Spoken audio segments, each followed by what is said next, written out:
হাই friends, কি খবৰ? মই আয়ুষ ৰং চেনেলত সম্প্ৰচাৰিত হৈ থকা ফুটগধূলি ধাৰাবাহিকখনৰ আজিৰ খণ্ডটো চাবলৈ বহুত বেছি ভাল লাগিব।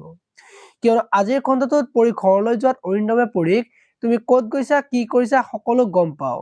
তুমি মোক একো নকলেও হ'ব আৰু ইমান দিন তুমি যিজন মানুহৰ লগত সংসাৰ কৰিলা তেনেকুৱা মানুহ এজনৰ লগত এনেকুৱা কৰিবলৈ বেয়া নালাগিল নে বুলি পৰীক কোৱা দেখিবলৈ পাইছিল। আজিৰ খণ্ডটোত অৰিন্দমৰ দেউতাকে মাকক পৰীক ঘৰলৈ নিব নেকি বুলি সুধিব আৰু তেতিয়া মাকে দুদিনৰ কথা চিন্তা কৰি মই ইয়ালৈ অহা নাই।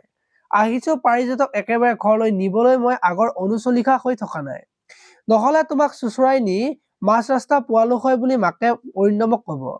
আৰু তেতিয়া দেউতাকে এইবোৰ কৰি লাভ নাই বুলি মাকৰ আগত কোৱা দেখিবলৈ পাব।